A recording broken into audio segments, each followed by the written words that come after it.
Pai, por que o Iaô recém-iniciado, antes da obrigação de 1 ano, não pode ir à praia, cachoeira e grandes festas como o Carnaval?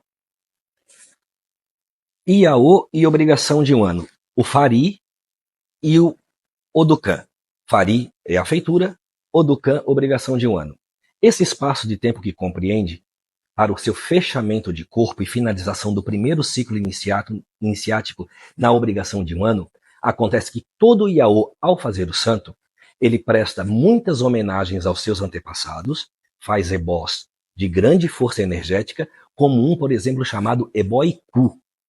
Então, os sábios, os mais conhecidos da religião, os iniciados, sabem o que esse ebó significa e o que representa. E o porquê que não se pode ir a esses locais. Eu só quero fazer um parênteses. Na presença do seu mais velho ou do seu babalorixá, tendo um objetivo específico, ele pode ir sim. O que ele não pode é estar sozinho nesses locais. Mata, para resumir, florestas, cachoeiras, praias, são lugares de muitos desencarnes. Por ano, muitas pessoas morrem nas florestas, muitas pessoas morrem afogadas nas praias, infelizmente. Muitas pessoas, infelizmente, são levadas por enxurradas, tromba d'água, cachoeiras, se machucam gravemente. Então, como é feito um ebó para prestar homenagem a Iku, para que a morte não se aproxime desse recém-iniciado que nasceu para o orixá, então ele é proibido de frequentar esses espaços durante a obrigação, até a obrigação de 1 ano, para que esse ciclo se feche, suas curas que foram abertas durante a iniciação realmente fiquem fechadas com os elementos e favas que são colocados ali dentro, seu cabelo volte a crescer, a moleira possa fechar, a moleira que eu me refiro é onde é colocado o oxo ou o adoxo. Então, tem-se todo esse cuidado com o noviço, porque na visão candomblessista, o Iaú, que acabou de fazer o Fari até a sua obrigação de 1 ano, ele é um bebê. E ele está suscetível a receber essas cargas e ele acabou de nascer para o orixá. Então, cumprir esses preceitos, como por exemplo o carnaval. Então, quem entende um pouco mais sobre alguns ebós e sobre a cultura e o culto aos ancestrais e a Egum sabe que no carnaval se fantasia, se usa máscaras, excesso de pinturas, tem bebedeiras e é um período que acontecem muitas brigas, mortes, acidentes e coisas trágicas. Então, o Iaô ele tem que estar reservado de grandes festas, eventos, multidões, bebidas, músicas altas, tudo isso que possa gerar um ambiente onde a energia da morte se faz presente. Então, por isso, essa necessidade de resguardo sobre os preceitos de um Iaô, sejam eles de 3 meses, 1 ano, ou para nós, inclusive eu, Babalorixá, eu tenho preceitos para uma vida toda. Tem coisas que eu não posso fazer, tem coisas que eu não posso consumir, e são coisas muito particulares a mim, ao meu santo e ao axé, a linhagem que eu venho. Então eu respeito, inclusive, tabus, euôs, quizilas, que são do meu babalorixá, que são da minha família de santo, que hoje fazem parte da minha família. Por exemplo, bem pequeno, na nossa casa, e como muitas casas de candomblé, ninguém come amora, ninguém come abóbora moranga, ninguém bebe nada no gargalo.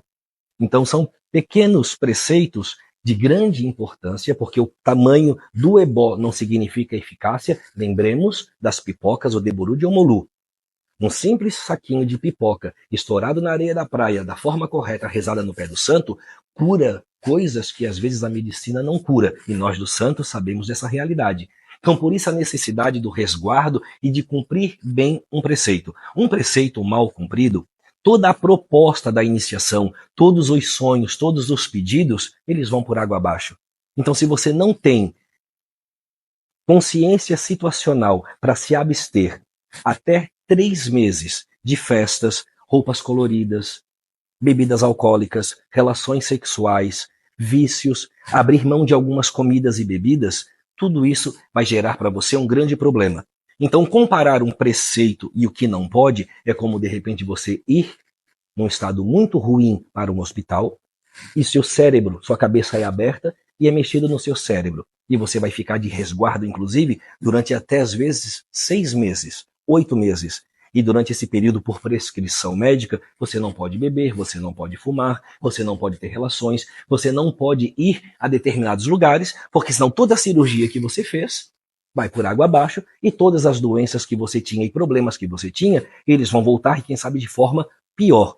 O Iaô que não cumpre bem o seu preceito, ele está acarretando para si prejuízos, demandas, problemas que já tinham e foram retirados na feitura e que agora podem vir de forma mais potencializada. Então, cabe à Casa de Candomblé explicar com muita coerência, muita lógica e muita paciência aos seus Iaôs o que é preceito, como funciona, e isso não se explica durante a feitura. O Iaô, antes de entrar para a Casa de Santo, ele é Abiã. O Abiã ele tem que conhecer, sim, o que vai acontecer na sua feitura e como ele tem que proceder pós-feitura. É quase como se fosse feito um contrato. Ele tem que entender que existem regras, que existem rituais, que existem preceitos e ele tem que cumprir. Não adianta fazer e depois dizer, mas eu queria tanto, é tão importante. E também lembrando sobre preceito. Nós temos preceito de faca, fogo, espelho, cemitério, hospital, e eu posso dar uma lista enorme para vocês. E aí fica a pergunta. E o homem que é barbeiro?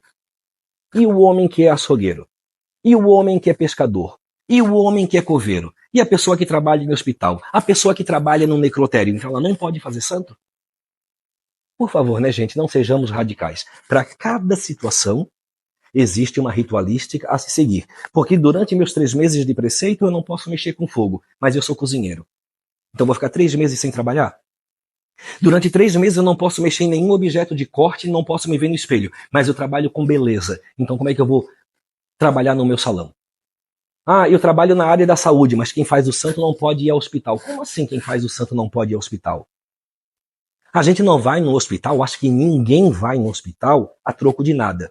Ninguém vai no enterro de alguém que a gente não conhece. Mas se a mãe do meu Iaô, o tio do meu Iaô, o irmão do meu Iaô falece, é lógico que meu Iaô vai se despedir e vai junto comigo, e vai coberto, e vai protegido, e vai amarrado da forma certa, e volta para a casa do santo, passa de novo por alguns rituais para não ficar com nenhuma quisila. Então, cuidado com o ser radical dentro do santo.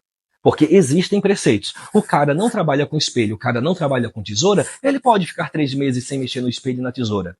Agora, se o cara trabalha com isso, não pode entrar no mar, então marinheiro não faz santo. Não pode ficar mais alto que o santo, então quem trabalha no 10º andar.